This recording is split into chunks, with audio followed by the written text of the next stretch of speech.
नमस्कार दोस्तों, आप सभी का स्टडी फॉर यूपीएससी पीसीएस में स्वागत है। आज तारीख है 19 फरवरी 2024 ईस्वी और आज का न्यूज़पेपर डिस्कशन का वीडियो होगा। ये आर्टिकल भी डिस्कस करेंगे हम लोग। और फरवरी में बस अब एक सप्ताह बाकी है, आपका फरवरी भी चला जाएगा, मार्च महीना शुरू हो जाएगा और फिर मार्च, अप्रैल, मई, जून तक आपके पास समय है थोड़ा अच्छे से पढ़ने के लिए। यानी कि जून के बाद आपको मेंस के पॉइंट ऑफ व्यू से नहीं पढ़ना होगा, केवल और केवल पीटी के पॉइंट ऑफ व्यू से आपको एमसीक्यू वगैरह लगाने होंगे और रिवीजन करना होगा। तो ये अगर क्रूशियल समय निकल गया ना, तो निकल गया फिर सब कुछ, ठीक है। रोज़ मैं इसीलिए बोलता हूँ, मुझे भी पता है आप में से बहुत सारे लोग इरिटेट होते होंगे, लेकिन रोज़ मैं बोलता हूँ ताकि जागकर दिखता रहे कि भाई किसकी तैयारी कर रहे हैं और क्या करना है। डीमोटिवेट नहीं होना चाहिए इस फेज़ में, क्योंकि ये पढ़ने का समय होता है। डिमोटिवेट होकर आप गंवा देंगे तो फिर आगे डिमोटिवेट भी होना है आपको, ओके। उसके अलावा कुछ बच्चे मैसेज कर रहे हैं अलग अलग जगहों पर, इंस्टाग्राम पर, टेलीग्राम पर, कि टेस्ट सीरीज कौन सा ज्वाइन करें। एक चीज़ मैं बताता हूँ क्लियरली, अगर आप टेस्ट सीरीज अभी से कर रहे हैं, निरा मूर्ख तरीके का आप स्टूडेंट बन जाएंगे। मत कीजिए ये सब चीज़ें, थोड़ा सा ढंग से पढ़िए। अभी टेस्ट सीरीज का समय नहीं आया है, बिना सब्जेक्ट पढ़े अगर टेस्ट सीरीज लगा रहे हैं तो कोई मायने नहीं रखता है उसका। पहले करंट अफेयर और टेस्ट सीरीज तब आप लगाइएगा जब आप जीएस को पहले अच्छे से पढ़ लीजिए। कोई मार्केट में ऐसा टेस्ट आया ही नहीं है जो ढंग का हो, आया भी है तो वही वन लाइनर, घटना चक्र और प्रीवियस ईयर चेप के बना रहे हैं टेस्ट सीरीज। इसलिए मैं आपको बोलूँगा टेस्ट सीरीज अभी मत कीजिए, मई से शुरू कीजिएगा, मई जून से टेस्ट सीरीज शुरू कीजिएगा। अभी पढ़ लीजिए जीएस को, एक एक सब्जेक्ट को टारगेट करके, history, polity, geography, economics, Bihar special, current affair, इन सबको ध्यान से बैठकर समझ लीजिए, ताकि टेस्ट सीरीज में सवाल आए तो ये ना हो कि भाई कहाँ से पूछे, चैप्टर भी नहीं पता। नहीं बताता है कोई, सब कोई आपको बता रहा है टेस्ट सीरीज ले लो, कुछ नहीं होने जाना है टेस्ट सीरीज लगा के आपका। अगर नहीं पढ़ा है तो नहीं होगा। बिना एक भी टेस्ट सीरीज लगाए भी लोग बीपीएससी, पीटी, मेंस, इंटरव्यू सब कुछ क्लियर करके निकल जाते हैं। और आप टेस्ट सीरीज पिछले 2 साल से लगा रहे फिर भी नहीं होता, उसके पीछे होता है रणनीति सही नहीं है, ठीक है। तो सही से पढ़ लीजिएगा, उसके पश्चात टेस्ट सीरीज लगाना का कोई मायने बनता है। ज़्यादा अगर लगाने का भी शौक ही हो तो यूपीएससी प्रीवियस ईयर पीवाईक्यू लगा लीजिए पीटी का, और समझने की कोशिश उसको कीजिएगा। घटना चक्र के 2-4 एमसीक्यू लगा लिए, बाकी पढ़िए अभी और लिखिए अभी, उस पर फोकस कीजिए, ओके। चलिए आगे बढ़ते हैं। आज का हेडलाइन देखिए क्या है कि प्रधानमंत्री जी ने बोला है कि उनका तीसरा टर्म बड़ा ही क्रूशियल होगा और वो सत्ता के लिए नहीं बल्कि भारत के विकास के लिए शासन सत्ता को ग्रहण करना चाहते हैं, ऐसा उन्होंने बोला। देखिए पॉलिटिकल चीज़ें अब शुरू हो जाएंगी अभी से लेकर मई जून तक। आपको पता ही है लोकसभा चुनाव है, आम इलेक्शन है। कितने नंबर की लोकसभा चुनाव होगा वो आप मुझे बताइएगा कमेंट करके। लोकसभा चुनाव जब होता है तो अभी सब कुछ पॉलिटिकल चीज़ें ज़्यादा दिखेंगी आपको, उद्घाटन वगैरह चीज़ें ज़्यादा होंगी। आचार संहिता जब तक नहीं लगा है तब तक, आचार संहिता जब लग जाएगा तब पॉलिटिकल चीज़ें अपनी पीक पर होंगी और उसके बाद से फिर मई में नई सरकार का गठन हो जाएगा। तो अभी हेडलाइन में भी पॉलिटिकल ही है। Third term crucial for country, Modi ji ने बोला है ऐसा, राहुल गांधी जी ने भी कुछ बोला है। हम लोग क्या करते हैं, हम लोग पहले आज का आर्टिकल डिस्कस करते हैं, उसके पश्चात और भी कुछ न्यूज़ है जिसको हम लोग डिस्कस करेंगे, ओके। देखिए ये आर्टिकल आया था 14 तारीख को, जिसमें द हिंदू में आया था कि भाई why India needs deep industrialisation, Bharat को डीप इंडस्ट्रियलाइजेशन की क्या ज़रूरत है, क्या आवश्यकता है, इस पर आधारित निबंध है जो पिछले लेक्चर मुझे डिस्कस करना था लेकिन मैंने नहीं किया था। संडे को नहीं आता है न्यूज़पेपर डिस्कशन वीडियो, कल कई सारे बच्चे पूछ रहे थे कि आज क्यों नहीं आया, संडे को नहीं आता है, ओके। देखिए क्या यहाँ पर दिया हुआ है, डिटेल में इसको समझेंगे। कोविड-19 महामारी ने वैश्विक आर्थिक परिप्रेक्ष्य को नया आकार प्रदान किया है। दुनिया का अगर इकोनॉमिक रूप से वर्ल्ड हिस्ट्री को बांटना हो, आज तक के वर्तमान के इतिहास तक का, जो अभी आप फरवरी महीने में जी रहे तब तक के इतिहास का, तो आप 2 भागों में बांट सकते हैं इकोनॉमी को। कोविड से पहले की इकोनॉमी, कोविड से बाद की इकोनॉमी, या फिर फॉरेन पॉलिसी को भी बांटना हो तो भी 2 भाग में बांट सकते हैं, कोविड से पहले की फॉरेन पॉलिसी, कोविड के बाद की फॉरेन पॉलिसी। जब भी पैंडेमिक या इस तरह की कोई चीज़ आती है ना, तो दुनिया फिर उसके पश्चात एक अलग रूप में आपको दिखाई देती है। कई सारे इसलिए इस तरह के पैंडेमिक को मैन मेड भी मानते हैं कि बहुत सारी दुनिया भर की सरकारें जो हैं वो इस तरह की चीज़ों को प्लान करके लाती है ताकि दुनिया की आबादी कंट्रोल की जाए। लेकिन ये सब अफवाहें हैं, इस पर ध्यान नहीं देना है। हमें समझना है कि इसके पश्चात जो भारत में औद्योगिकरण है उसको किस परिप्रेक्ष्य में बदल रहा है, ओके। जहां वैश्वीकरण के से पीछे हटने की स्थिति बनी हुई है, विश्व के देश अब गहन औद्योगिकरण नीतियों और राज्य नेतृत्व वाले आर्थिक हस्तक्षेप को अपना रहे हैं। ये क्या बोल रहा है कि विश्व के देश जो ग्लोबल और निर्बाध आवाजाही को बढ़ावा देते थे, कोविड-19 से पहले व्यापार को बढ़ावा देते थे, ग्लोबलाइजेशन को बढ़ावा देते थे, उसमें धीरे धीरे कटौती हो रही है। इसको सही शब्द दिया जाता है बंधुओं संरक्षणवाद, संरक्षणवाद। ओके, जिसमें हम क्या करते हैं, अपनी इकोनॉमी को हम प्रोटेक्ट करने की कोशिश करते हैं। स्टेट हस्तक्षेप करता है इकोनॉमी में, जबकि बाजारवाद में तो स्टेट हस्तक्षेप नहीं करता है, बाजार से ही सब कुछ तय होता है। लेकिन कोविड-19 के बाद वो परिस्थिति धीरे धीरे बदल रही है। ध्यानपूर्वक सुनते चलिएगा, सत्यनारायण भगवान कथा नहीं है, फैक्ट को और कॉन्सेप्ट को समझते चलिएगा। ओके, अमेरिका के मुद्रास्फीति कटौती अधिनियम, यूरोपियन ग्रीन डील और भारत की आत्मनिर्भर भारत पहल को इसके उदाहरण के रूप में देखा जा सकता है। अब भाई प्रोटेक्शनिज्म जो है, संरक्षणवाद जो है, वो भाई क्या है, उसका उदाहरण तो दिखाओ। ऐसे ही हवा में बोलने से थोड़ी ना होता है। तो अमेरिका के मुद्रास्फीति कटौती के लिए अधिनियम लाया अमेरिका ने। यूरोपियन ग्रीन डील, आपको ग्रीन डील में समझा चुका हूँ, ये यूरोप का एक संरक्षणवाद का तरीका है, जिसमें क्या है, यूरोप के बाहर के इंडस्ट्रीज को यूरोप में घुसने से रोकने का एक तरीका है ग्रीन के आधार पर। मतलब कि भाई सामान बनाने में अगर आपने कार्बन उत्सर्जन किया तो आपके सामान को महंगा बेचेंगे। ये संरक्षणवाद का उदाहरण है। और भारत का आत्मनिर्भर भारत पहल, याद कीजिए प्रधानमंत्री जी ने मई महीने में 2020 में भाषण देकर बोला था कि भारत आत्मनिर्भर भारत की तरफ में बढ़ रहा है। ओके, अब जब इतना कुछ हो रहा है तो भारत से भी उम्मीद की जा रही है कि भारत सरकार ऐसी नीतियां बनाए जो क्या करे, जो हमारे जनसांख्यिकी के लिए व्यापार वगैरह को बढ़ावा दे और इंडस्ट्रियलाइजेशन 4.0, औद्योगिक क्रांति 4.0 को हम क्या कर सकें, पूरे देश में अच्छे से लागू कर सकें और इसका फ़ायदा उठा सकें, इसमें शामिल हो सकें। ऐसा ना हो कि हम फिर से पिछड़ जाएं। याद कीजिए 1850 का इंडस्ट्रियलाइजेशन, औद्योगिक क्रांति का दौर, जब ब्रिटेन और यूरोप में औद्योगिक क्रांति हुआ तो पूरा एशिया उनका गुलाम बन गया था, जापान को छोड़कर। क्यों भाई? क्योंकि हम इंडस्ट्रियलाइजेशन को अपना नहीं सके। हमारे यहाँ के राजा और हमारे यहाँ के वर्कर, हमारे यहाँ के पढ़े लिखे समाज में इस तरह का जो इनोवेशन का आइडिया था वो नहीं था। मशीनीकरण हमारे यहाँ नहीं आ पाया। पुनर्जागरण के कारण माना जाता है यूरोप में औद्योगिक क्रांति का। इसलिए वर्ल्ड हिस्ट्री कई सारे लोग बोलते नहीं पढ़ना चाहिए, लेकिन मेरे हिसाब से अगर आपको ब्रॉड व्यू से समझना है तो आपको वर्ल्ड हिस्ट्री ज़रूर पढ़ना चाहिए। ठीक है, चलिए आगे बढ़ते हैं। औद्योगिकरण बनाम गहन औद्योगिकरण क्या होता है? गहन औद्योगिकरण, डीप इंडस्ट्रियलाइजेशन, अपने फोकस और दायरे में पारंपरिक औद्योगिकरण से भिन्न होता है।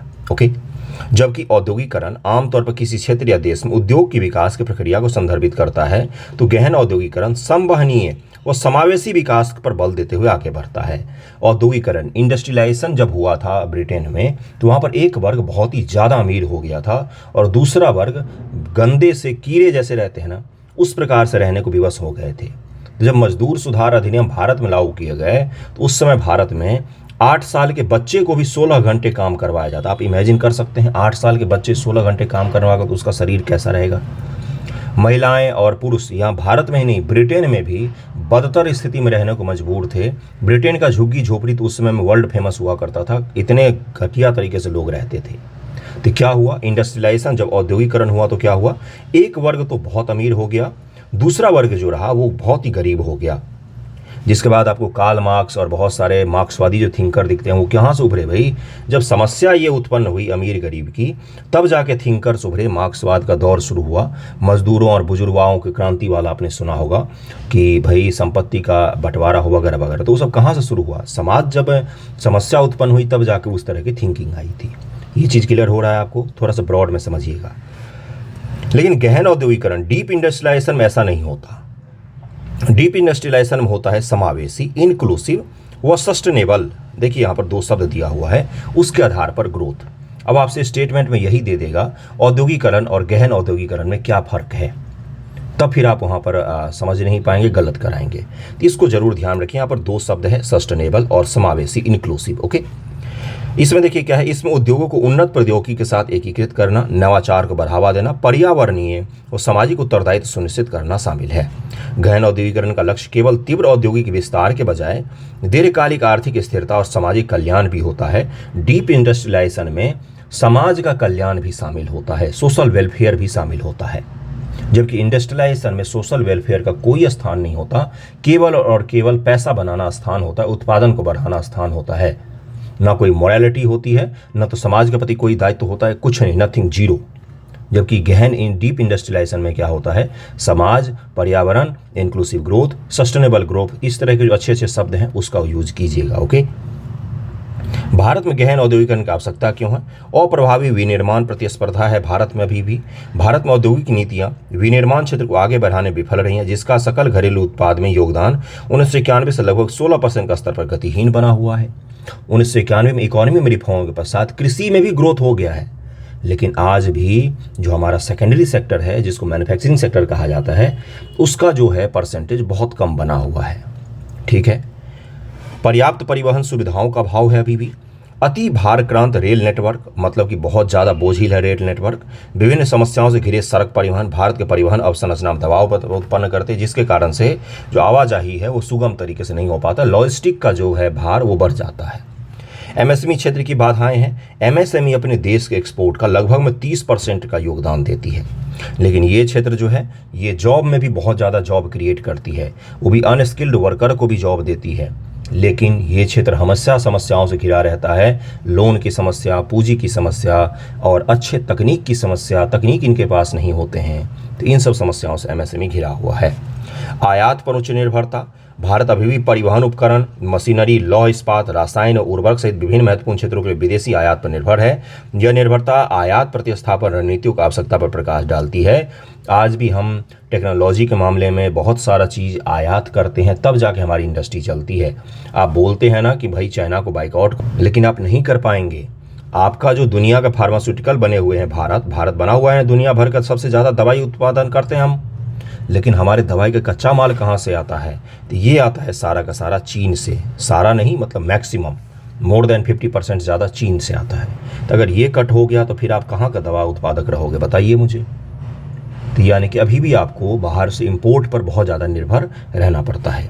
भारत उपभोक्ता वस्तुओं का कुल औद्योगिक उत्पादन 38% योगदान देता है। सिंगापुर, दक्षिण कोरिया, मलेशिया जैसे नव औद्योगिक देशों में यह प्रतिशत कम से कम 52%, 29% और 28% के आसपास में बना हुआ है। ओके। प्रभावी औद्योगिक नीति सुधारों का अभाव है अभी भी देश में। पॉलिसी को लेकर भी अभी तक बहुत बड़े कोई ऐसे आपने नहीं सुना होगा कि औद्योगिक को लेकर कोई बड़ा पॉलिसी बनाया गया उद्योगों को लेकर। हाँ, सरकार कुछ योजनाएं जरूर लाती हैं, जिसका आपको पहले ही पता था। PLI स्कीम पिछले साल, मेक इन इंडिया कार्यक्रम था, लेकिन वो कुछ खास फायदा नहीं दिखा पाती हैं। ठीक है। अगर हम लोग भारत की बात करें, आज़ाद भारत का, तो 1948 में जब श्यामा प्रसाद मुखर्जी जी क्या थे, तो उसमें वो थे औद्योगिक मंत्री थे भारत में। तो उनके समय में एक लाया गया था, फिर 1956 में लाया गया, फिर 77 में, फिर 80 में, उसके बाद से 90 में, फिर 91 में लाया गया था। क्या? तो औद्योगिकरण की कुछ पॉलिसीज लाई गई थी। निवेश का चयनात्मक प्रवाह है। उदारीकरण के बाद निवेश से वर्तमान चरण, जबकि कुछ उद्योगों में पर्याप्त निवेश आ रहा है। कुछ बुनियादी और रणनीतिक उद्योग जैसे इंजीनियरिंग, बिजली, मशीन टूल्स आदि में निवेश की धीमी गति चिंता का विषय बना हुआ है। इन्वेस्टमेंट भी जो आते हैं वो कुछ ही सेक्टर में आते हैं, जैसे टेलीकॉम में आ जाए या फिर IT में आ जाए, लेकिन मैन्युफैक्चरिंग सेक्टर में आज भी जो निवेश है वो बहुत कम आते हैं। ओके। विषम उपभोग प्रेरित विकास है अपने देश में। उसके पश्चात से भारत के औद्योगिकरण संबंध प्रमुख चुनौतियां कौन कौन सी हैं, चुनौतियों का ध्यानपूर्वक देखिए। पहली चुनौती है भारत में भाई असमानता का, जिसे बताया गया कि देखो भारत का ग्रोथ रेट तो बहुत अच्छा है, शानदार ग्रोथ रेट है हमारा, दुनिया में फास्टेस्ट ग्रोइंग इकोनॉमी है हम, लेकिन यहाँ पर असमानता के कारण क्या हो रहा है कि महंगी कारें तो धड़ाधड़ बिक रही हैं, वहीं जो समाज का बहुत बड़ा वर्ग है वो अपनी डेली ज़रूरतों को पूरा करने के लिए भी संघर्ष कर रहा है। तो पहली चुनौती ये बताया गया इसमें। सेवा आधारित विकास की कमियां अभी भी। हालांकि 1970-80 के दशक के उत्तरार्ध से सेवा संचालित विकास पर ध्यान केंद्रित किया गया है, लेकिन इससे कृषि से श्रम को उतने प्रभावी ढंग से अवशोषित नहीं किया है जितना कि विनिर्माण ने किया है। इसके अतिरिक्त सेवा क्षेत्र को अत्यधिक कुशल कार्यबल की आवश्यकता होती है, जिससे गहरी असमानताएं पैदा होती हैं। उच्च शिक्षा में निवेश ने बुनियादी और प्रारंभिक शिक्षा की उपेक्षा में योगदान किया है, जिससे असमानताएं और बढ़ गई हैं। ये बोल रहा है कि प्राइमरी और सेकेंडरी एजुकेशन जो ये तो भारत में अच्छी नहीं है, और हायर एजुकेशन में बहुत ज़्यादा निवेश है, जिसके पश्चात समाज में भी एक डिवाइड क्रिएट होता है। गरीब आदमी का बच्चा अच्छा एजुकेशन हासिल करके कोई बहुत अच्छा जॉब नहीं ले पाता है, सरकारी जॉब के बहाने ही उसको रुकना पड़ता है। सरकारी जॉब लेना कितना मुश्किल है ये आपसे बेहतर तो कोई जान ही नहीं सकता है। शैक्षणिक असमानताएं और औद्योगिक गतिहीनता है भारत में। भारत की शिक्षा प्रणाली गहरी असमानताओं पर परिलक्षित करती है, जहां मानव पूंजी में निवेश अभिजात वर्ग के पक्ष में झुका हुआ है। जिनके पास पैसा है वही अच्छा एजुकेशन अफोर्ड कर पाते हैं, जिनके पास पैसा नहीं है वो अच्छा एजुकेशन अफोर्ड नहीं कर पाते हैं। एजुकेशन का मतलब कोचिंग जाना नहीं होता, पहले मैं यही स्पष्ट कर दूं। जो आप कोचिंग जाते हो बोलते सस्ता कोचिंग मिल रहा है तो हो तो गया ना, कोचिंग जाना एजुकेशन का मतलब नहीं होता है। आपके कॉलेज जहाँ पर आप पढ़ के आए, जहाँ से डिग्री लेकर आए, वहाँ कितने दिन आपने लेक्चर अटेंड किया, जरा इसको ध्यानपूर्वक देखिएगा। वहीं जिनके पास पैसा है, जो बड़े यूनिवर्सिटीज़ बड़े कॉलेज में पढ़ते हैं, प्राइवेट ही सही, पढ़ाई तो होती है, रेगुलर लेक्चर तो होता है। आपने तो लेक्चर देखा ही नहीं कभी कॉलेज का। तो ये मैं क्या बता रहा हूँ, ये भी अभिजात वर्ग के पक्ष में झुका हुआ है।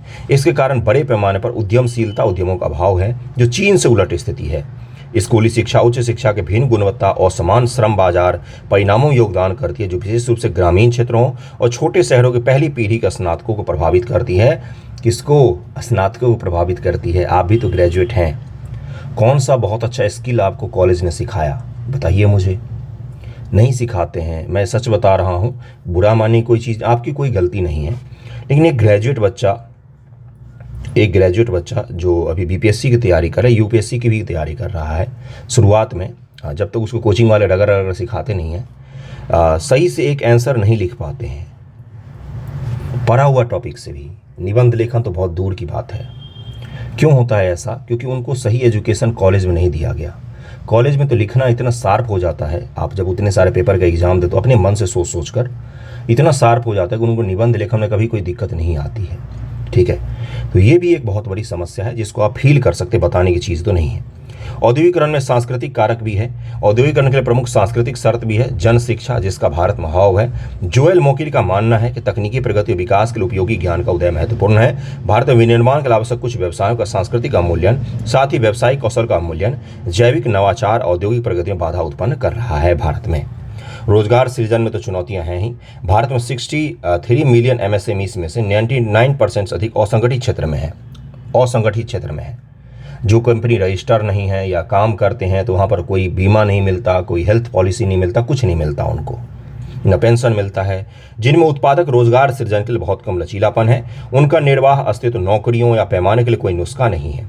चीन का उदाहरण है, अधिक से अधिक नौकरियों के लिए विनिर्माण में पैमाने का प्रभाव का सुझाव देता है। चीन में क्या किया गया, विनिर्माण सेक्टर को इतना ज़्यादा ग्रोथ दिया गया, इतना ज़्यादा उस पर बल दिया गया कि आज दुनिया भर के मैन्युफैक्चरिंग सेक्टर का 25% एक्सपोर्ट कहाँ से होता है, तो चीन से होता है। तो ये होता है एक नीति जिसमें मैक्सिमम लोगों को आप रोजगार मुहैया करवा सकते हैं। सेवा सेक्टर बहुत बड़ा है अपने देश में, 60% ज़्यादा है तृतीय क्षेत्र, लेकिन वो रोजगार कम देता है। ठीक है, नियमित और व्यापक डेटा का अभाव, मेक इन इंडिया प्रभाव का आकलन करना चुनौतीपूर्ण है। जबकि PLI स्कीम जो है, उत्पादन आधारित प्रोत्साहन योजना, उच्च स्तरीय विनिर्माण को लाभ पहुंचाती है। पारंपरिक विनिर्माण क्षेत्र आम लोगों के मध्य से रोजगार सृजन के लिए महत्वपूर्ण बने हुए हैं। PLI स्कीम आपने किसके लिए लाया है? ध्यानपूर्वक सुनिएगा मैं क्या कहना चाह रहा हूँ। PLI स्कीम तो है इलेक्ट्रॉनिक मैन्युफैक्चरिंग के लिए। सेमीकंडक्टर चिप हो गया, बैटरी हो गया, या फिर मेमोरी कार्ड हो गया, या फिर हार्डवेयर आइटम हो गए, कंप्यूटर हो गया। क्या इसमें सब लोग काम कर पाएंगे? अनस्किल्ड लोग काम कर पाएंगे? अशिक्षित लोग काम कर पाएंगे? बहुत कठिन होगा। इसमें तो ऑटोमेटिक चीज़ें होती हैं बहुत सारी। तो देश भले ही दिखेगा कि दुनिया का सबसे बड़ा मोबाइल एक्सपोर्टर हो गया है भारत, लेकिन रोजगार सृजन आपको नहीं दिखेगा उस क्षेत्र में। क्यों? क्योंकि यहाँ पर बहुत सारे काम ऑटोमेटिक होते हैं, ऑटोमेशन है, या होते भी हैं तो पढ़े लिखे और स्किल्ड लोगों की जरूरत होती है। ठीक है, तो ये एक सब बड़ी समस्या उत्पन्न हो रही है। उसके बाद संरक्षणवाद की चिंताएं तो हैं ही, अतीत का अनुभव तो है ही, जिसमें क्या होता है कि भाई सभी देश अपने अपने यहाँ पर क्या कर लेते हैं, संरक्षणवाद को अपना लेते हैं, जिससे दूसरे देश से कामगारों को जाना भी मुश्किल हो जाता है और निवेश आना भी मुश्किल हो जाता है, दूसरे देश का सामान खरीदना भी मुश्किल हो जाता है। ओके, तो ये सभी समस्याएं हैं। अब कुछ इसका समाधान भी है। आर्थिक विकास रणनीतियों पर पुनर्विचार करना, जो हमारा आर्थिक विकास का नीति है उस पर हमें पुनर्विचार करना चाहिए कि भाई किस प्रकार से ज़्यादा लोगों को हम क्या कर सकें, इसमें शामिल कर सकें।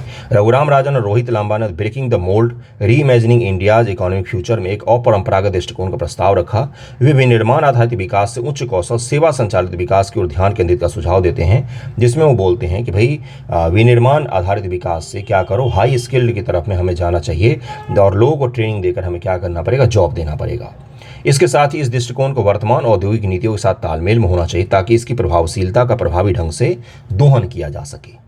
गहन औद्योगिकरण के लिए बहुआयामी दृष्टिकोण भी है। भारत को अपने समाज को मौलिक रूप से बदलने के लिए गहन औद्योगिकरण की आवश्यकता है। गहन औद्योगिकरण, डीप इंडस्ट्रियलाइजेशन आपको पता होना चाहिए क्या होता है, बाकी को पता होना को आपको पता होना चाहिए। मैं पहले ही बता चुका हूँ, इंक्लूसिव और सस्टेनेबल जैसी चीज़ें जब औद्योगिकरण के साथ जुड़ जाती है तब गहन औद्योगिकरण होता है। ओके, नौकरी केवल सेवा क्षेत्र पर ध्यान केंद्रित करने की है। इसमें व्यवसायिक कौशल, कारीगरी ज्ञान के प्रति सामाजिक दृष्टिकोण में बदलाव के साथ साथ श्रम उत्पादन प्रौद्योगिकी का पूर्वावलोकन करना भी शामिल है। हमें केवल सर्विस सेक्टर पर ध्यान नहीं देना है, बल्कि हमें सेकेंडरी सेक्टर पर भी ध्यान देना पड़ेगा, क्योंकि जॉब क्रिएशन बहुत ज़्यादा होता है सेकेंडरी सेक्टर में। देखिए दरअसल होता क्या है, इकोनॉमी में एक आपको ट्रेंड समझाता हूँ, पैटर्न। जब आप प्राइमरी सेक्टर कृषि में जाएंगे तो यहाँ पर सबसे ज़्यादा जॉब होता है, सेकेंडरी सेक्टर में जाएंगे तो इससे कम जॉब होता है, टर्सरी सेक्टर में जाएंगे सेवा सेक्टर तो यहाँ पर सबसे कम जॉब होता है, इसका सबसे ज़्यादा भारांश है। इसके बाद भी होता है चौथा सेक्टर है, पांचवा सेक्टर है, छठा सेक्टर है, जो सर्वोच्च पद पर होते हैं जैसे आरबीआई गवर्नर छठे सेक्टर में आ जाएंगे। अगर हम लोग सही से देखेंगे तो अलग अलग होते हैं। तो जैसे जैसे आप ऊपर की तरफ बढ़ते जाएंगे आपको प्रभाव तो बहुत ज़्यादा दिखेगा। जैसे आरबीआई गवर्नर का एक फैसला पूरे देश की इकोनॉमी को हिला सकता है ना, लेकिन आपको जॉब और संख्या के मामले में वो कम होते जाते हैं। ठीक है, तो सबसे ज़्यादा जॉब कृषि सेक्टर में क्रिएट होता है, उसका सेकेंडरी सेक्टर में। और दुर्भाग्य देखिए अपने इस देश का कृषि सेक्टर बहुत कम उसका योगदान है जीडीपी में, सेकेंडरी सेक्टर उसका भी बहुत कम योगदान है अपने देश में। ओके, और उसके कारण से सामान्य लोगों का भी आय नहीं बढ़ पा रहा है। ठीक है, उसके बाद से क्या है कि गहन श्रम गहन क्षेत्रों पर बल देना। ऐसे क्षेत्र जहाँ पर बहुत ज़्यादा श्रम की आवश्यकता होती है उस पर हमें बल देना पड़ेगा, क्योंकि हमारी 140 करोड़ जनसंख्या है। 140 करोड़ जनसंख्या के लिए लोगों को रोजगार मिलना चाहिए। नई औद्योगिक नीति एनपी 2023 की भूमिका। एनआईपी का मसौदा जो फिलहाल रोक कर रखा गया है और उसमें पीएलआई को योजना पूरकता प्रदान करने का लक्ष्य रखता है। इसका उद्देश्य निवेश आकर्षित करना एक नया रखा गया है, न्यू इंडस्ट्रियल पॉलिसी 2023, जिसको अभी पारित नहीं किया गया है। पारित जब कर दिया जाएगा अच्छे से तब जाके क्या बन जाएगा, उसमें कुछ चिंताओं को रखा गया है और उसमें कुछ लक्ष्य भी रखा गया, भाई निवेश बढ़ाना, रोजगार सृजन, इस तरह की चीज़ें। समावेशी रोजगार सृजन के लिए औद्योगिक नीति हमें अपनानी पड़ेगी। जो हमारा इंडस्ट्रियल पॉलिसी होना चाहिए वो इंक्लूसिव ग्रोथ पर आधारित होना चाहिए। ठीक है, तो कुछ सुझाव भी दिए गए हैं डीप इंडस्ट्रियलाइजेशन के लिए। ठीक है, अब आपको समझ में आ गया होगा ये टॉपिक पूरा। मैं इतना आपको समझा दिया है मैंने कि अब आप खुद से सोच कर भी 100 शब्द लिख सकते हैं कम से कम। ओके, चलिए अगले न्यूज़ पर चलते हैं। अगला न्यूज़ देखिए क्या, अगला न्यूज़ है इलेक्टोरल बॉन्ड से संबंधित। अब क्या है भाई, इलेक्टोरल बॉन्ड तो डिस्कस कर चुके हैं आप, फिर क्यों डिस्कस कर रहे हैं इसे। देखिए इसमें एक पेंच फंस गया है, एक अभी मामला और बाकी है। इलेक्टोरल बॉन्ड को जब पारित किया गया था तो उसको मनी बिल के तौर पर पारित किया गया था, मनी बिल। अब ये क्या भला है भाई, धन विधेयक, इसको क्या कहा जाता है बंधुओं, हिंदी में धन विधेयक कहा जाता है। देखिए धन विधेयक के तौर पर जब इसको पारित किया गया उसी समय बहुत सारे लोगों ने सवाल उठाए थे कि इसको धन विधेयक के तौर पर क्यों पारित किया गया। धन विधेयक का मतलब तो होता है संचित निधि से किसी चीज को निकालना, और संचित निधि में अगर 1 रुपया डाल रहे हैं या निकाल रहे हैं किसी भी कारण से, तो सब के सब किस में आ जाता है, धन विधेयक में आ जाता है। ठीक है, 110 आर्टिकल, कौन आर्टिकल 110। अब देखिए उस समय हुआ क्या, याद कीजिए 2016-17 का समय, 17 ईस्वी था शायद, 17 ईस्वी था, ईस्वी में कोई ऊपर नीचे हो जाए तो माफ़ कीजिएगा। आपको मैं बताता हूँ हुआ क्या था। उस समय राज्यसभा में बीजेपी के पास उतने मेंबर्स नहीं थे, पूरे किस्से को समझिएगा, जिससे इतने बड़े बिल को आसानी से पास करवाया जा सके। पास तो करवा सकती थी गवर्नमेंट, लेकिन एक पक्षीय नहीं था। जिस प्रकार से लोकसभा में है ना कि 300 मेंबर्स एनडीए में शामिल थे, इससे पहली वाली सरकार की बात हो रही है, उसमें तो बहुत सारी पार्टियां एनडीए में शामिल थी, शिवसेना वगैरह अलग नहीं हुई थी। लेकिन राज्यसभा में उसके पास मेंबर्स थे, लेकिन इतने मेंबर्स नहीं थे कि इसको फ्री हैंड मिल जाए और पास करवा ले। मैं किसी पार्टी पर इल्ज़ाम नहीं लगा रहा, आपको समझाने के लिए कह रहा हूँ। तो उसको बाईपास करने के लिए सरकार ने क्या किया, इसको मनी बिल के तौर पर इंट्रोड्यूस कर दिया, मनी बिल। अब मनी बिल जैसे ही आया वैसे ही क्या हो गया, राज्यसभा की शक्तियां जो है वो बिल्कुल ही गौन हो गई। राज्यसभा इस पर अब कुछ नहीं कर सकती है, राज्यसभा के हाथ बंद गए। उसके पश्चात इसको पारित कर दिया गया। अब उसको लेकर भी सुनवाई हो रहा है कि भाई राज्यसभा में इसको मनी बिल के तौर पर क्यों लाया गया था। ठीक है, अब उसको लेकर डिस्कशन हो रहा है और जज वगैरह सुनवाई भी करेंगे इस पर। देखिए हमें सुनवाई का जो फैसला आएगा तो आएगा। मनी बिल क्या होता है, क्योंकि बेहद इम्पॉर्टेंट टॉपिक है मनी बिल। मैं आपको जो बता रहा हूँ उसको ध्यानपूर्वक सुनिएगा। मनी बिल पॉलिटी में आर्थिक रूप से देखें तो सबसे इम्पॉर्टेंट टॉपिक है मनी बिल। उसके प्रावधान क्या है, कौन उसको वेरीफाई करता है मनी बिल है कि नहीं, राष्ट्रपति के पास कितनी शक्तियाँ मनी बिल को लेकर, राज्यसभा के पास कितनी हैं, और स्टेट में भी ऐसा ही होता है। स्टेट में तो वैसे विधान परिषद के पास कोई शक्ति वास्तविकता में होती ही नहीं है, लेकिन फिर भी मनी बिल के बारे में आप समझ लीजिए यहाँ पर। ठीक है, देखिए मनी बिल क्या होता है, क्या लिखा हुआ है यहाँ पर कि कोई विधेयक धन विधेयक माना जाएगा यदि वह, अब यहाँ से देख लीजिएगा, देखिए, धन विधेयक और वित्त विधेयक दोनों अलग अलग होता है। फाइनेंशियल बिल होता है, एक होता है मनी बिल। जितने भी वित्त विधेयक होते हैं, वित्त विधेयक में मनी बिल तो होता ही है, मनी बिल तो होगा ही, मनी बिल तो होगा ही, प्लस कोई और भी बिल, कोई सामान्य विधेयक भी हो सकता है। एक मिनट रुक जाइए। हाँ, सामान्य विधेयक प्लस मनी बिल को जब आप मिला देते हैं तो कौन सा बन जाता है? आपका वित्त विधेयक बन जाता है, जो आर्टिकल 117 के तहत में दिया हुआ है। तो हर वित्त विधेयक एक धन विधेयक होता है, लेकिन हर धन विधेयक एक वित्त विधेयक नहीं होता है, ये ध्यान में रहेगा आपको। मनी बिल जो होता है ना, मनी बिल, इसमें बहुत ही कम लिमिटेड शक्तियां हैं किसके पास में? तो राज्यसभा के पास में। किसी कर का अधिरोपण, उत्सादन, परिहार, परिवर्तन अथवा विनिमय करता हो, वो सब के सब मनी बिल में आएंगे। केंद्र सरकार द्वारा उधार लिए गए धन के विनिमय से संबंधित, केंद्र सरकार जब भी उधार लेती है तो संचित निधि के आधार पर उधार लेती है और संचित निधि से ही चुकाती भी है, तो इसके आधार पर भी उस पर मनी बिल हो सकता है। भारत की संचित निधि या आकस्मिक निधि की अभिरक्षा या ऐसे किसी निधि में धन जमा करना या उससे धन निकालने से संबंधित, संचित निधि को जैसे ही छुएगी भारत सरकार, कौन सा बिल आ जाएगा? मनी बिल, और संसद का अनुमोदन आवश्यक हो जाता है वहां पर। ओके, भारत सरकार की संचित निधि से आकस्मिक निधि की अभिरक्षा करता हो, भारत सरकार की संचित निधि से धन का विनियोग करता हो, भारत की संचित निधि पर भारत किसी व्यय की उद्घोषणा या इस प्रकार की किसी व्यय की राशि में वृद्धि करता हो, भारत की संचित निधि या लोक लेखे में किसी प्रकार के धन की प्राप्ति या अभिरक्षा या इनसे व्यय या इनका केंद्र या राज्य के निधियों के लेखा परीक्षण करता हो, उसके अलावा उपरोक्त विषयों का अनुषंगिक कोई भी विषय हो, उसको क्या कर सकते हैं? हम मनी बिल में ला सकते हैं। अब आप मुझे बताइए, इलेक्टोरल बॉन्ड न तो कोई कर है, न तो कोई टैक्स है, न तो संचित निधि से उसका कोई मतलब है, किस प्रकार से इसको मनी बिल के रूप में घोषित किया गया था? सोचिएगा। इसीलिए अब इस पर विचार हो रहा है कि इसको आखिरकार मनी बिल क्यों बोला गया था। किसी सरकार के पक्ष में मत जाइएगा, पार्टी पॉलिटिक्स में मत पढ़िएगा, आप बस पॉलिटी का ध्यान रखिए, पॉलिटी को पढ़िए, ठीक है? कोई भी हो कुर्सी पर, सलामी तो आपको ठोकना ही पड़ेगा बनने के बाद, ठीक है? तो इसलिए मैं आपको बोलूँगा पार्टी पॉलिटिक्स से दूर रहकर बस सब्जेक्ट पर फोकस रखिएगा। ओके, कोई विधेयक धन विधेयक नहीं माना जाएगा यदि वह जुर्माने या अन्य धन संबंधी शक्तियों का अधीन अधिरोपण करता हो, किसी स्थानीय प्राधिकरण या निकाय द्वारा स्थानीय प्रयोजन के लिए किसी कर के अधिरोपण, उत्सादन, परिवर्तन, विनिमय, परिहार को बंद करता हो। कोई लोकल बॉडीज अगर अपने स्तर से कोई कर वगैरह लगा रही तो वो मनी बिल में नहीं आता है। अनुज्ञप्तियों के लिए या की गई सेवाओं के लिए शुल्क की मांग करता हो, कोई सेवा के बदले अगर शुल्क की मांग की जा रही है, जैसे मान लीजिए भारत सरकार आपको कोई सेवा दे रही है, ट्रेन टिकट बुक करवा रही है, आप टिकट ले रहे हैं भारत सरकार से, IRCTC से, है ना, और आप पैसा दे रहे हैं, तो उसके लिए कोई मनी बिल की आवश्यकता नहीं है, क्योंकि आपने पैसा देकर सेवा खरीदा है, ट्रेन की सेवा खरीदी है, ठीक है। अन्य महत्वपूर्ण बिंदु क्या है? किसी विधेयक के बारे में विवाद उठाने पर कि वह धन विधेयक है अथवा नहीं, लोकसभा का अध्यक्ष का निर्णय अंतिम होता है। बस यही ध्यान में रखना है। स्पीकर महोदय जो होंगे वो लकीर के फकीर होंगे यहाँ पर। अगर वो उन्होंने बोल दिया कि बंधुओं, भाइयों बहनों, ये जो है मनी बिल है, तो मनी बिल माना जाएगा, उसको नहीं बोलेंगे तो नहीं माना जाएगा। किसके पास? लोकसभा के स्पीकर जो ओम बिरला जी अभी हैं, कोटा से सांसद हैं, उनके कहने पर होगा।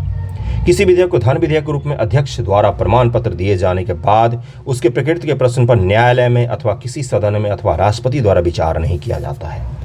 न्यायालय ये प्रश्न नहीं खड़ा कर सकती कि ये धन विधेयक है अथवा नहीं है। अभी सुनवाई चल रही है, वो अलग मुद्दा है, लेकिन इसको जरा ध्यानपूर्वक समझिएगा। धन विधेयक केवल लोकसभा प्रस्तुत किया जा सकता है। ये केवल वाला जरूर ध्यान रखिएगा।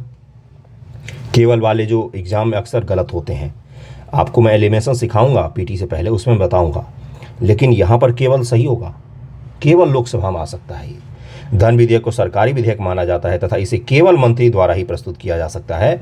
जो प्राइवेट बिल होते हैं, प्राइवेट बिल कौन होते हैं? तो मंत्री के अलावा कोई भी सांसद, BJP का हो, CPI का हो, RJD का हो, कांग्रेस के हो, कोई भी अगर पेश करते हैं बिल या कोई भी प्रस्ताव लाते हैं तो वो क्या कहलाता है? प्राइवेट बिल कहलाता है। लेकिन मनी बिल केवल और केवल सरकारी बिल हो सकता है, किसी न किसी मंत्री महोदय के द्वारा ही लाया जाएगा। ठीक है, आगे बढ़ें। 2 जगह केवल आ गया है तो इसको ध्यान रखिएगा। धन विधेयक पारित करने की प्रक्रिया, संविधान अनुच्छेद 110 संसद द्वारा धन विधेयक को पारित करने के संबंध में एक विशेष प्रक्रिया निहित है। उसे पारित करने के लिए अनुच्छेद 109 के तहत विशेष प्रक्रिया का प्रावधान किया गया है। आर्टिकल ध्यान में रहेगा आपको। लोकसभा में पारित होने के उपरांत उसे राज्यसभा के विचारार्थ भेजा जाता है। 14 दिन के भीतर उसे स्वीकृति देनी होती है, अन्यथा इसे राज्यसभा द्वारा पारित मान लिया जाता है। राज्यसभा 14 दिन तक इसको लेकर चाहे बैठे, चाहे भोज खाए, चाहे इसको पारित कर दे, चाहे हामी भर दे, चाहे कुछ भी कर ले, कुछ नहीं होने जाना है। 14 दिन के बाद ये पारित मान लिया जाए, मतलब राज्यसभा की शक्तियां कुछ नहीं है इसके समक्ष। ओके, लोकसभा के लिए आवश्यक नहीं है कि वो राज्यसभा की सिफारिशों को माने। अगर मान लीजिए 14 दिन के अंदर राज्यसभा बोलती है कि भाई साहब ये इसमें बदलाव कर दो, तो लोकसभा की मनमर्जी होगी, वो मानेगी या नहीं मानेगी। यदि लोकसभा किसी प्रकार की सिफारिश को मान लेती है तो फिर इस विधेयक को सदनों द्वारा संयुक्त रूप से पारित माना जाएगा। यदि लोकसभा कोई सिफारिश नहीं मानती, जिसे मूल रूप से दोनों सदनों द्वारा पारित मान लिया जाता है। ओके, धन विधेयक के संबंध में राज्यसभा के पास क्या क्या शक्तियां हैं? धन विधेयक से राज्यसभा की शक्तियां सीमित हैं। राज्यसभा के पास किस संबंध प्रतिबंधित शक्तियां हैं। यह धन विधेयक को अस्वीकृत या संशोधित नहीं कर सकती है। राज्यसभा केवल सिफारिश कर सकती है और सिफारिश को लागू करना भी कोई नेसेसरी नहीं होगा। धन विधेयक संबंध राष्ट्रपति की भूमिका क्या है? इसे केवल राष्ट्रपति की सिफारिश के बाद ही प्रस्तुत किया जा सकता है। इस लाइन को ध्यान में रखिएगा, ये आपके लिए वेरी वेरी इंपॉर्टेंट होगा। ठीक है, क्लियर हो गया।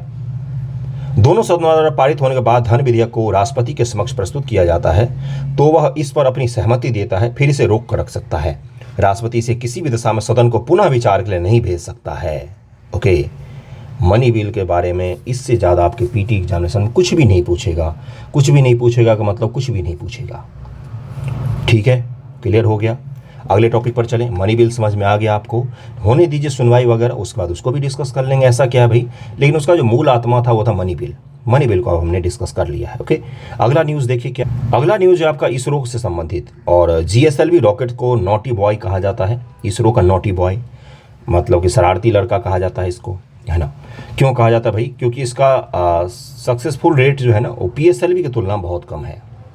बहुत बार, जितनी बार इसको प्रक्षेपित किया गया है उसमें 15 में से 4 बार ये असफल हो चुका है। तो आप परसेंटेज निकाल सकते हैं, इसलिए इसको कई बार नॉटी बॉय कहा जाता है। लेकिन इसरो को बहुत ज़्यादा इससे मदद भी मिलता है, क्योंकि हेवी बहुत भारी सैटेलाइट को अगर भेजना हो, अभी किस सैटेलाइट को भेजा जा रहा है तो इसके बारे में पढ़ाऊँगा आपको। इनसैट 3DS को भेजा जाए, इसके बारे में बताऊँगा भी। आज का डिटेल दूसरा अगला न्यूज़ यही है डिटेल में। लेकिन PSLV polar satellite launch vehicle, ये भारत का और दुनिया का सबसे सक्सेसफुल लॉन्च व्हीकल है। लॉन्च व्हीकल अलग होता है गुरु। सैटेलाइट जब आप पढ़ते हैं ना, साइंस एंड टेक में सैटेलाइट पढ़ना होता है, पढ़ लेना यार, प्रीवियस ईयर का भी देख लोगे तो भी हो जाएगा। सैटेलाइट इसी प्रकार का होता है कुछ। ठीक है, बन गया दिवाली का रॉकेट जैसा। यहाँ पर हम रखते हैं क्या, तो हेड रखते हैं, यानी कि सैटेलाइट वगैरह यहाँ पर रहता है। बाकी ये पूरा जो नीचे आपको दिख रहा है ना, ये पूरा ईंधन ही भरा होता है। ईंधन होता है अलग अलग स्टेज का, पहला स्टेज, दूसरा स्टेज, तीसरा स्टेज, बूस्टर स्टेज होता है, अलग होता है। कहीं पर लिक्विड होता है, कहीं पर सॉलिड ईंधन का यूज़ किया जाता है। ये सब आपको पढ़ना है। PSLV, GSLV, इन सब SLV, इन सबको आपको पढ़ना है। RSLV अब चर्चा में है, रीयूजेबल सैटेलाइट लॉन्च व्हीकल, इन सबको पढ़ना है आपको। PT में पूछा जाता है। UPSC 2018-19 का सवाल देखिए, PT में पूछा गया सीधा सीधा इसके बारे में। ठीक है, साइंस एंड टेक में पढ़ लीजिएगा इसको ध्यानपूर्वक। तो जो PSLV होता है दुनिया के सबसे सक्सेसफुल लॉन्च व्हीकल है। ठीक है, GSLV के साथ कुछ खामियां हैं कि भाई ये अनसक्सेसफुल हुआ है PSLV की तुलना में, कंपेयर करें PSLV से। तो अब GSLV की खासियत क्या है कि ये ऊपर वाले ऑर्बिट में, जियो से स्टेशनरी ऑर्बिट में 2200 किलो तक का वजन ले जा सकती है, बहुत ऊपर तक। लोअर जो ऑर्बिट होता है उसमें 6000 किलो तक का सैटेलाइट उठाकर ले जा सकती है। ठीक है, और अभी जो इसरो ने लॉन्च किया है वो GSLV की मदद से लॉन्च किया है। किसको, तो नॉटी बॉय को लॉन्च किया। नॉटी बॉय लॉन्च व्हीकल का नाम है। सैटेलाइट का नाम क्या है, इसका नाम है इनसैट 3DS। ये मेट्रोलॉजिकल है, मौसम विज्ञान के लिए बहुत ही उन्नत सैटेलाइट इसको माना जाता है। उसको जरा हम लोग देख लेते हैं अगले टॉपिक में। ओके, देखिए क्या है इस सैटेलाइट के बारे में। भारतीय अंतरिक्ष संगठन इसरो के द्वारा 17 फरवरी 2024 को GSLV F14 INSAT 3DS mission का प्रमोशन किया गया। F14 का मतलब होता है फ्लाइट 14। आज तक 14 बार ये उड़ा है। ठीक है, जिसका उद्देश्य मौसम पूर्वानुमान और आपदा चेतावनी की क्षमता में वृद्धि करना है। किस लिए भाई, तो मौसम पूर्वानुमान और आपदा संबंधी, डिजास्टर मैनेजमेंट और मेट्रोलॉजिकल के लिए इसको लॉन्च किया गया है। Okay, GSLV F14 INSAT 3DS mission की मुख्य विशेषताएं क्या है? विशेषता से सवाल आपके PT में बनते हैं, और टफ कठिन सवाल बनते हैं। साइंस एंड टेक का सवाल सबसे कठिन लगेगा आपको। ठीक है, क्योंकि टर्मिनोलॉजी से आप लोग उतने ज़्यादा फ्रेंडली नहीं होते जितने बाकी सब्जेक्ट में होते हैं। इनसैट 3DS का प्रमोशन भूतुल्यकालिक उपग्रह promotion rocket geo synchronous satellite launch vehicle F14 से किया जाएगा। पहला पॉइंट तो ये हो गया। GSLV F14 3 चरणीय प्रमोचक रॉकेट है, 3 चरण वाला रॉकेट है, जिसे पहले चरण में एक ठोस प्रणोदक मोटर व 4 भूभंडारण प्रणोदक चरण शामिल होते हैं। अर्थ स्टोरेबल और प्रोपेल्टेड स्टेज शामिल होते हैं। ठोस प्रणोदक, ठोस होता है पहले चरण में। पहला चरण ठोस ईंधन, कुछ नहीं याद रखना है, इतना बस ध्यान रखना, पहला चरण में ठोस ईंधन रहेगा। ईपीएस में एक सहायक संरचना, प्रणोदक टैंक, वो एक इंजन शामिल होता है। नहीं याद रखना, ठीक है। क्वेश्चन जिस आएगा उसी को ध्यान रखेंगे। दूसरा चरण भी एक भूभंडारक प्रणोदक चरण है। तीसरा चरण एक क्रायोजेनिक चरण है। क्या जीएसएलवी में क्रायोजेनिक चरण भी शामिल है? आपसे यही स्टेटमेंट पूछ लिया जाएगा, आप बोलोगे बिल्कुल शामिल है उसमें, ठीक है। जिसमें तरल ऑक्सीजन व तरल हाइड्रोजन का प्रणोदक लोडिंग शामिल होता है। पहला दूसरा दोनों क्या, तो सॉलिड। तीसरा क्या, तो लिक्विड, ठीक है। जीएसएलवी F14 जीएसएलवी का 16वां मिशन है। स्वदेशी क्रायो चरण के साथ 10वां मिशन है। स्वदेशी क्रायोजेनिक इंजन के साथ ये 10वां मिशन है, ओके। इनसैट 3DS में 4 पेलोड नीतिभार शामिल है, जिनमें एक प्रतिबिंबित इमेजर, एक साउंडर, एक डेटा प्रसारण प्रेषणानुकर, डेटा रिले ट्रांसपॉन्डर। ये हिंदी बड़ा खराब होता है साइंस एंड टेक में, कुछ समझ में नहीं आएगा आपको। ट्रांसपॉन्डर तो समझ भी जाएंगे, प्रेषणानुकर ये एग्जाम में लिख कर दे देते आते बच्चे, तो वहीं पे ये कन्फ्यूज है कि ये शब्द पहली बार मैं देख कहाँ से रहा हूँ, है ना। तो इसको ट्रांसपॉन्डर ही ध्यान में रखिएगा आप लोग। और एक उपग्रह साधित खोज एवं बचाव जो ट्रांसपॉन्डर होते वो भी शामिल है इसमें, ओके। इमेजर पेलोड भी इसमें है। इनसैट 3DS में एक मल्टी स्पेक्ट्रल इमेजर जो 6 तरंग दैर्घ्य बैंड में पृथ्वी का प्रतिबिंब उत्पन्न करने में सक्षम है, उसको भी इसमें लगाया गया है। साउंड पेलोड, इसमें 19 चैनल साउंड पेलोड है जो तापमान व आर्द्रता जैसे वायुमंडल के विभिन्न मौसम संबंधी मानदंडों को ऊर्ध्वाधर प्रोफाइल प्रदान करेगा। कौन, तो साउंडर पेलोड एक शामिल है जो क्या करेगा, टेम्परेचर और आर्द्रता कितनी है वायुमंडल एटमॉस्फेयर में उसके बारे में जानकारी प्रदान करेगा। ये ध्यान में रहेगा आपको। डेटा प्रसारण प्रेषणानुकर मतलब कि वही ट्रांसपॉन्डर भाई, डेटा रिले ट्रांसपॉन्डर जिसको कहा जाता है। डीआरटी के माध्यम से इनसैट 3DS स्वचालित मौसम स्टेशन व डेटा संग्रह प्लेटफॉर्म से वैश्विक मौसम विज्ञान, जल विज्ञान, समुद्र संबंधी डेटा प्राप्त करना और इसका प्रसारण पुनः उपयोगकर्ता टर्मिनल को करता है। कौन, तो DRT, data relay transponder. Data relay transponder ही ध्यान रखना, ये कभी ध्यान नहीं रहेगा आपको, ठीक है। उपग्रह साधित खोज और बचाव में भी ये मदद करेगा भाई। आपदा प्रबंधन के लिए जब हमने इस बातचीत की है तो उपग्रह आधारित खोज व बचाव कार्यक्रम में भी ये हमारी मदद कर सकता है। और कार्यक्रम से ज़्यादा सही शब्द होगा ऑपरेशन, ओके। इनसैट 3DS को संवर्धित मौसम विज्ञान प्रेक्षणों, मौसम के पूर्वानुमान में सहायता व आपदा चेतावनी क्षमताओं में सुधार करने के लिए डिजाइन किया गया है। यह पूर्ण रूप से पृथ्वी विज्ञान मंत्रालय द्वारा वित्त पोषित है तथा भू स्थिर कक्षा से तीसरी पीढ़ी का मौसम विज्ञान उपग्रह का एक अनुवर्ती मिशन है, ओके। यह उपग्रह मौजूदा इनसैट 3D और इनसैट 3DR उपग्रह द्वारा प्रदान की जाने वाली सेवाओं की क्षमता वृद्धि करते हुए भूमि और महासागरीय सीमाओं की निगरानी करेगा और मौसम व आपदा प्रबंधन में हमारी मदद करेगा।